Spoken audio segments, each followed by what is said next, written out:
అందరూ బాగున్నారండి. అందరము ఆరోగ్యంగా ఉండాలని మనస్ఫూర్తిగా కోరుకుంటున్నాను. ఈ వీడియోలో ఒక మంచి రోటి పచ్చడి చేసి చూపించబోతున్నానండి. వంకాయలు, టమాటాలు వేసి.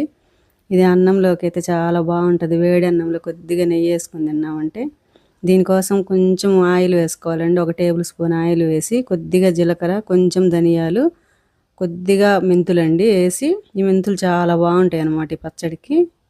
తర్వాత పచ్చిమిర్చి ఒక 100 గ్రాములండి. మామూలుగా అయితే ఒక 10, 15 పచ్చిమిర్చి వేసి, కొద్దిగా కరివేపాకు వేసి సిమ్లో పెట్టేసేయాలండి మంటని. మూత పెట్టి కొంచెం ఈ పచ్చిమిర్చి మగ్గేదాకా ఉంచుకోవాలన్నమాట. తర్వాత వంకాయలు తీసుకోవాలండి. నేనైతే ఇక్కడ తెల్ల వంకాయలు తీసుకున్న ఒక 200 గ్రాములు. ఒక 2 మీడియం సైజు వంకాయలు అయితే 200 గ్రాములు వస్తాయి.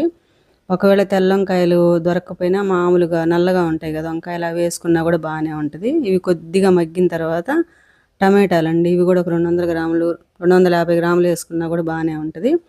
1 టీ స్పూన్ ఉప్పు వేసానండి. నాకు ఈ ఉప్పు ఈ పచ్చడి మొత్తానికి సరిపోయింది. మీరు టేస్ట్కి తగ్గట్టు చూసి వేసుకోండి నూరుకునేటప్పుడు.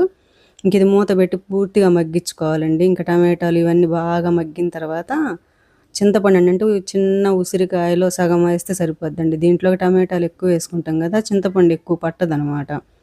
చిన్న ఉసిరికాయలో సగం అయితే సరిపోద్దండి. కొద్దిగా వేసేసి మూత పెట్టేసేస్తే సరిపోద్ది. బాగా మగ్గిపోద్ది. స్టవ్ ఆపేసుకోవటమే ఇంకా తర్వాత మనం పచ్చడి నూరుకోవాలన్నమాట. ఇదంతా కప్పేసేసి అంటే చింతపండుని అనమాట లోపలికి పెట్టి ఈ ముక్కలన్నీ పైన వేసామంటే తొందరగా మగ్గిద్ది.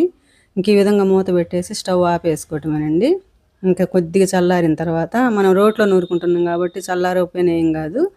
రోట్లో వేసుకొని కొద్దిగా పసుపు వేసుకొని ఒక 6-7 వెల్లుల్లిపాయలు వేసి ఇంకా మెత్తగా నూరుకోవాలండి. మనం ఎంత మెత్తగా నూరినా బాగుంటుంది అనమాట. రోట్లో మామూలుగా మిక్సీకి వేసినంత మెత్తగా రాదు మనం ఎట్లా నూరినా.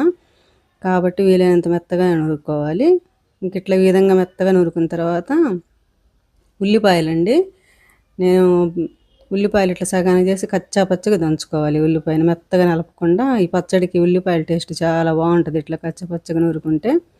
ఇంక ఈ విధంగా ఉల్లిపాయలు కూడా వేసుకొని నేనైతే మీకు ఒక ఉల్లిపాయ చూపించాను కానీ 2 ఉల్లిపాయలు వేసానండి. బాగుంటుంది ఉల్లిపాయలు ఎక్కువ వేసుకుంటే దీంట్లో. ఇంకా లాస్ట్లో సన్నగా తరిగిన కొత్తిమీర వేసి నూరుకున్నానండి. చాలా బాగుంటుందండి పచ్చడి ఈ విధంగా చేసుకుంటే. దోశలోకి కూడా చాలా బాగుంటుంది. ఒకసారి టేస్ట్ చేసి చూడండి చేసుకొని.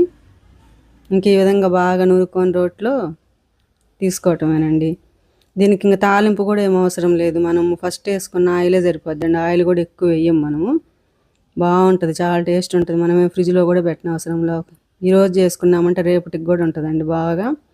అన్నంలోకి అయితే చాలా బాగుంటుంది, దోశలోకి బాగుంటుంది, చపాతీలోకి కూడా బాగుంటుందండి.